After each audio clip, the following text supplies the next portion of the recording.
안녕하세요. 코리아그로입니다. 농산물 품질 향상을 위해서 황산칼륨 비료 많이들 사용하시는데요. 특히 과수류나 과체류 후기에 비대, 착색, 당도 향상을 위해 많이 사용합니다. 하지만 특정 성분이 이렇게 높게 들어있는 이러한 비료는 사용하실 때 주의사항도 있는데요.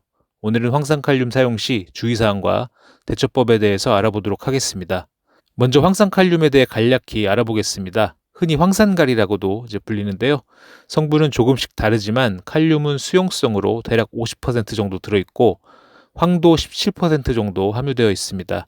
형태는 분말이나 과립형이 있고 물에 잘 녹는 수용성 제품도 있고 형태에 따라서 토양 시비, 옆면이나 관주 시비를 합니다.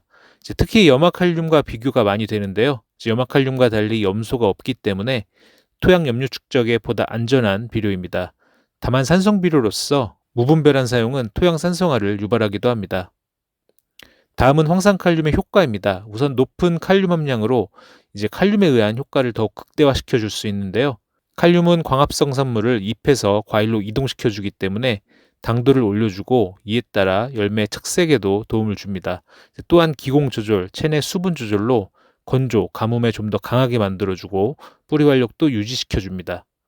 그리고 단백질 합성, 세포 내 삼투 조절로 세포를 팽창시켜서 열매 비대에도 효과적입니다. 또한 우리가 유황이라고도 부르는 황도 함량이 높은데요. 아미노산, 비타민, 효소의 구성 성분으로서 수확물의 품질, 특히 향을 증진시켜 줍니다. 즉 황산칼륨 사용의 장점을 정리하면 염소가 없어서 염화가리보다는 염류장애 위험이 적고요.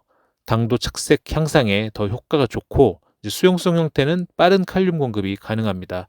그리고 즉 칼륨과 황을 공급하기 때문에 염화칼륨보다 비대, 착색, 당도 등 품질 향상에 훨씬 유리할 수 있겠습니다. 다만 황산칼륨은 칼륨이 높은 비료로 토양에서 다른 성분과의 비율도 중요하기 때문에 아무 시기에나 사용하시면 좋지 않은데요. 이 과수류에서는 당도 증가, 착색 증진, 저장성 향상을 위해서 보통 비대 후기, 착색기, 성숙기 초반까지 황산칼륨 비료를 사용합니다. 그리고 채소류에서는 황산칼륨을 단독으로 사용을 많이 하시진 않지만 생육 후반, 착과 후 품질 향상을 목적으로 하거나 질소가 너무 강해서 생식생장 전환을 위해 칼륨 위주로 시비할 때 일부 황산칼륨을 사용할 수 있습니다. 지금까지 황산칼륨에 대해 간략히 설명을 드렸는데요. 이제 황산칼륨 사용 시 주의사항과 대처법에 대해서 말씀드리도록 하겠습니다. 첫 번째로 황산칼륨은 당도를 올리지만 유기산 함량도 줄일 수 있는데요. 황산칼륨은 열매로 당을 집중시켜서 당을 증가시키지만 유기산은 상대적으로 감소시키기도 합니다. 결과적으로 산미가 약해지고 단맛이 강조되는 건데요. 물론 단맛이 나면 좋을 수 있지만 맛이 단조로워질 수 있습니다. 물론 과일마다 다르겠지만 보통은 과일이 새콤달콤해야 하는데 달큰한 맛만 날 수 있다는 건데요. 그래서 어느 정도 산미가 있어야 하는 열매를 수확하는 작물의 경우 황산칼륨을 수확 2-3주 전까지만 시비하도록 하고요. 품종 특성상 산미가 낮은 품종은 더욱 황산칼륨의 과다 사용을 주의하시는 게 좋겠습니다. 두 번째는 황산칼륨을 과잉 시비할 경우 내병성이 많이 약해집니다. 열매의 숙기를 빠르게 당도, 착색을 위해서 황산칼륨을 많이 사용하시는 경우 오히려 병에 취약해질 수도 있다는 건데요. 사실 칼륨은 병 저항성 향상에 긍정적인 작용을 하게 됩니다. 세포 삼투압 조절, 당 전이 촉진, 기공 조절 등을 통해서 내병성을 강화시켜 줄 수 있는데요. 하지만 황산칼륨을 과잉으로 공급할 경우 이 칼슘 흡수를 저해시키는데요. 이는 세포벽을 약화시키기 때문에 내병성이 약해지고 과실이 물러지게 되면 열매의 탄저병이나 무름병 발생에 취약해지기도 합니다. 그 밖에도 불균형적인 양이온 비율은 생리적 스트레스로 발생이 되고요. 질소, 당, 칼륨 대사 불균형으로 이 내병성을 강화시켜주는 물질의 합성이 감소되면서 식물이 병에 더욱 약한 상태가 될 수 있습니다.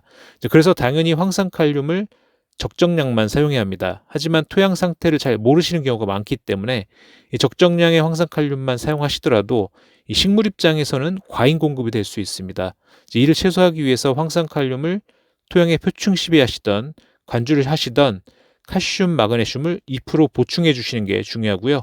뒤에 다시 설명드리겠지만 마그네슘, 칼슘, 칼륨의 균형 시비에 신경 쓰시는 게 좋겠습니다. 그리고 칼륨은 세포를 크게 만들어 주는데 이 병이 발생했을 때 세포를 크게 만든다는 건 세포가 연약해질 수 있다는 것이기 때문에 병에 더욱 잘 걸릴 수도 있습니다. 그래서 병 발생 시기에는 황산칼륨을 단독 시비하시는 걸 중지하시거나 사용량을 줄이시는 게 좋겠습니다. 세 번째는 황산칼륨이 숫기를 앞당기지만 이 저장성을 낮춘다는 건데요. 분명 앞에서 껍질 강화, 세포막 안정화로 이제 칼륨 공급을 하면 저장성이 향상이라는 내용이 있었습니다. 하지만 이는 성숙 단계, 이 초기까지에만 해당되는 내용이고요. 이제 황산칼륨을 계속해서 공급하게 되면 당 이동이 촉진되면서 에틸렌 생성도 간접적으로 자극하게 되고 이제 결과적으로 숫기가 당겨지고 조기 노화가 진행될 수 있습니다. 이제 그러면 수확 후 저장성이 떨어지게 되고요. 경우에 따라서 숫기 조절 실패로 상품성이 크게 훼손될 수도 있습니다. 앞서도 설명드렸지만 이를 위해서 황산칼륨을 수확기 끝물까지 사용하시는 건 좋지가 않고요. 이 저장성 강화를 위해서는 수확 3주 전까지만 사용하시는 걸 권장을 드리겠습니다. 이 저장성이 중요한 작물일수록 황산칼륨의 농도 및 횟수를 줄여주시는 게 좋겠고요. 특히 폭염 시 생리 숫기가 빨라지기 때문에 황산칼륨 사용을 더욱더 수확기 근처에 사용하지 않도록 하시는 게 좋겠습니다. 주의사항 네 번째입니다. 이제 황산칼륨이 토양을 망칠 수 있다는 건데요. 이제 황산칼륨의 황산이온은 토양 미생물 생태에 스트레스를 주게 됩니다. 장기적으로 식물이 이용할 수 있도록 양분의 무기화가 감소가 되고요. 유기물 분해 속도가 떨어지면서 땅심이 떨어지는 토양으로 변화할 수 있습니다. 이제 황산칼륨을 사용하실 때는 이제 미생물제도 간격을 두고 투입해 주시고 미생물이 잘 활동할 수 있게 유기물을 보충해 주시길 바라면서 생육 중에는 아미노산 관주가 큰 도움이 되기도 합니다. 이제 무엇보다 중요한 점은 토양 산도 보정이기 때문에 수확하고 나서 토양 분석을 통해서 석회 시비를 해주시기 바랍니다. 이제 마지막 주의사항입니다. 가장 중요한 내용이라고 볼 수 있는데요. 이 토양에선 칼륨이 부족해서라기보다는 더욱 흔한 문제가 칼륨의 불균형입니다. 즉 토양 분석을 하다 보면 칼륨 함량이 매우 높은 토양을 상당히 많이 보기도 하는데요. 이 토양에서 칼륨, 마그네슘, 그리고 칼슘의 비율이 굉장히 중요하다고 할 수 있습니다. 이제 열매 수확뿐만 아니라 정상적인 생육을 위해서 이 비율은 매우 중요하고요. 특히 칼슘에 비해서 칼륨이 너무 많은 토양이라면 과실 품질과 저장성이 매우 떨어지게 되고요. 상품성이 크게 저하됩니다. 보통 토양에 칼륨이 충분히 있는데 이제 황산칼륨을 반복적으로 시비한 경우 칼륨, 마그네슘, 칼슘의 비율이 깨지게 되고요.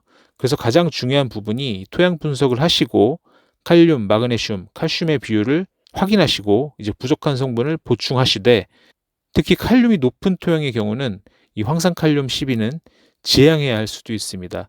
앞서 설명드린 대로 이 황산칼륨 사용 시 이 마그네슘과 칼슘을 꼭 옆면 시비로 병행해 주시고요. 이 황산칼륨을 한 번에 너무 많이 주지 않고 적절히 나눠서 주시기 바랍니다. 지금까지 황산칼륨의 특징과 사용 시 주의사항과 간단한 대처 방안에 대해서 알아봤는데요. 이제 황산칼륨은 품질 향상에 매우 중요한 비료가 분명합니다. 하지만 토양에 시비하시는 경우 토양의 균형에 따라서 굉장히 좋은 효과가 나올 수도 있고 또 오히려 악영향이 될 수도 있습니다. 오늘 내용을 잘 참고하시고 특정 성분의 함량이 높은 비료를 사용하실 때는 신중히 사용하시고 꼭 과용하지 않도록 그리고 나눠서 사용하시기 바랍니다. 오늘 내용은 여기까지입니다. 다음에도 좋은 내용의 영상으로 찾아뵙겠습니다. 감사합니다.